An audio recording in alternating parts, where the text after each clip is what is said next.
And should I be looking at you or You the can look camera? right at me. Okay, okay. So your name I know. Can you just share like your title?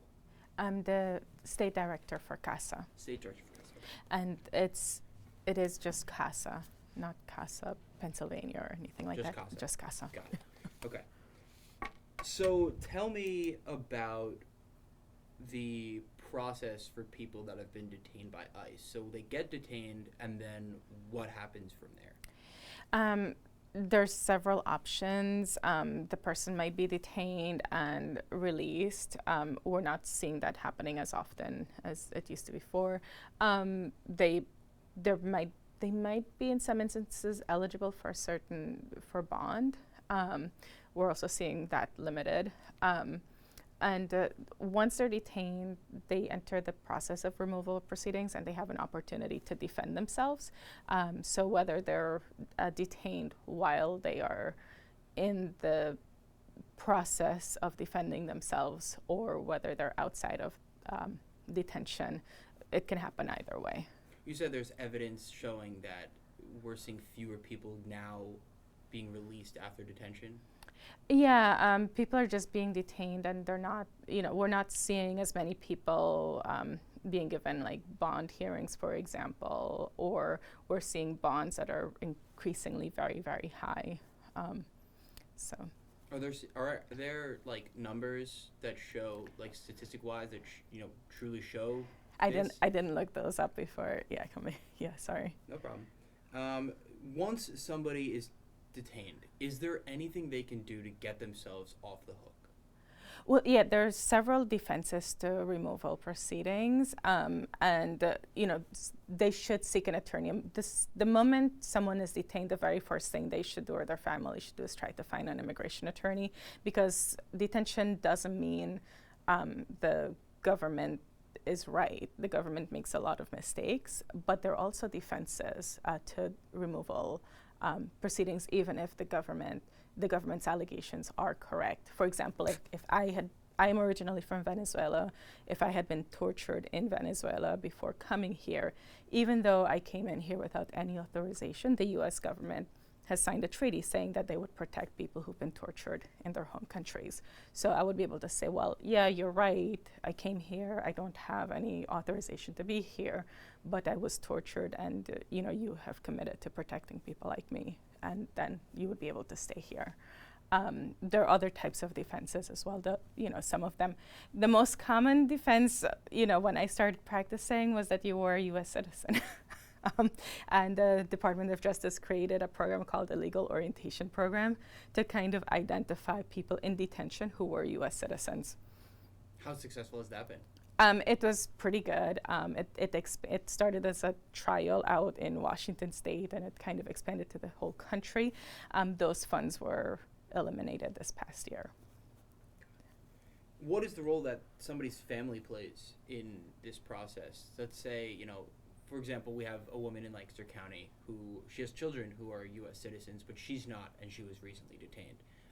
Is there anything her children can do to help her chances, or is it just we need to find a lawyer and fight this, the regular fight? Yeah, you would have to find an attorney no matter what, because your children could petition for you. They have to be over the age of 21 to do so, and your background has to be checked to make sure that you are eligible to be petitioned for.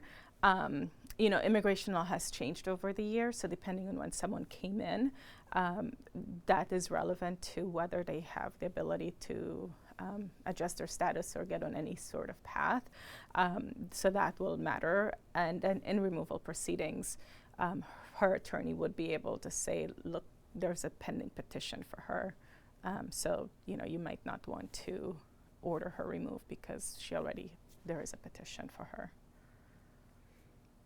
Is it harder to get legal representation once somebody has been detained, or is it the same sort of process? That's a difficult question to answer because there's just a shortage of immigration attorneys across the country, no matter what.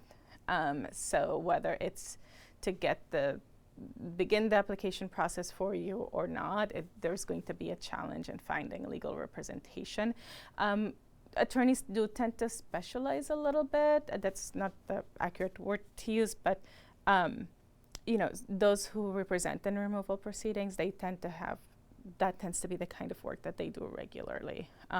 Those who just petition for families, that tends to be the kind of work that they do regularly. Those who represent employers, that tends to be the work that they kind of do regularly. So it's not a matter of like harder to find or not find. It's just across the board, there's just a shortage of immigration attorneys. So as I mentioned, there's a woman from Lancaster County. She's lived here for 25 years. She was recently detained. I'm not sure if you've heard about her story or not at all. But she was recently detained. She had gotten pulled over. So she had a visa to enter the United States that expired in 2000. And she stayed until now. She was still in the United States. She still is in the Clinton County Detention Center. She had gotten pulled over for driving without a license and improperly restraining a child in July, and she was asked to report and register to the Alternatives to Detention program. When she showed up in York at the York ERO, she was detained. So I wanted to ask about that Alternatives to Detention program. Have you heard about it, and can you talk a little bit about what it is, kind of in some general Yeah, so that's pretty new, and I'm not as well versed with it. I'm also not well versed with her particular case. So I'm not able to really answer specific questions about her case. Yeah. Right. Okay. So getting away from her case, can we talk about it in a more general perspective? Yeah. So that alternative to detention program, that's relatively new, and I haven't had the opportunity to look over those documents because it does seem like it does carry additional requirements for the person. Like they might be conceding that they're removable in the process, which that's probably something that she shouldn't have signed if she had an attorney. But because it's so new, I'm not able to confidently answer. No problem. I appreciate you saying that instead of going down a road that you don't know how to go down. So that's totally fine. Okay, my next question was going to be off that.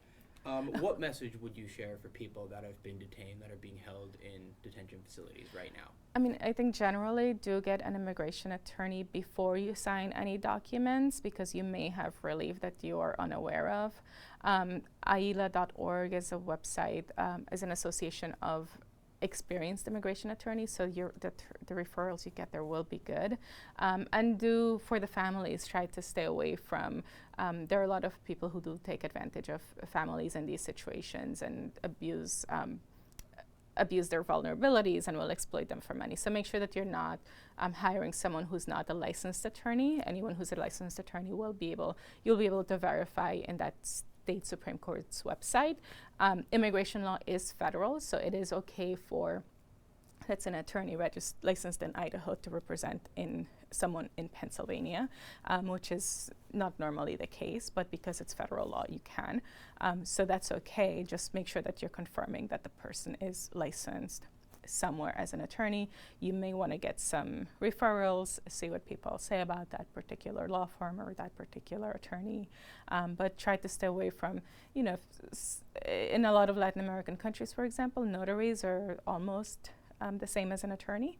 So a lot of people will say they're a notary and people will think that they're a lawyer and pay exorbitant fees for services that are not really either good or can actually damage their cases. And is there anything people can do, people that are living in the United States illegally, is there anything they can do before detention that could potentially put them in a more favorable position? For someone who's undocumented, I would just recommend that they try to get an immigration checkup, see what their position is. Like I mentioned, there are some defenses you can raise in deportation defense that you could only raise if you're in removal proceedings. So you might want to check with an attorney to see if that's something that you might have. If you have some kind of relief already available to you, get it right away, because for example, if I was filing a marriage-based petition. Once I'm in removal proceedings, the standard for reviewing that petition is much higher because there's a presumption that everyone is lying in a removal proceeding. So you want to file that family petition before you go into court, before you're detained rather than after you're detained. Same thing with asylum. If you file for asylum before any contact with immigration enforcement, the burden is not as high because the credibility standard is really, really, really high once you're in removal proceedings. There's a kind of a belief that everything you're submitting isn't true. Interesting that you bring up marriage, because that, excuse me, that kind of circles back to the case with the woman in Lancaster. So she had been married and her husband passed away, which the family thinks is going to hurt her potential immigration status. So what role, let's say two people are going to get married, one person is an American citizen, one person is not. When they get married, the non-citizen becomes a citizen. Well, you have to petition for that person. Petition, right. Yeah. What happens if two people get married, they sign the petition, and then the American citizen dies? If they die before it's approved, that application dies with them. It's completely gone. Yeah. No chance for hope. Yeah. So her other recourse is through her children, which is why folks should get whatever thing they're eligible for, apply for it right away, because you just don't know what's going to happen tomorrow. Even if the law could change tomorrow too and become much stricter. So you want to apply under a less strict provision. So the application on it, once it's approved, then it's fine. But if the person dies before it's approved, the application dies with them. Got it.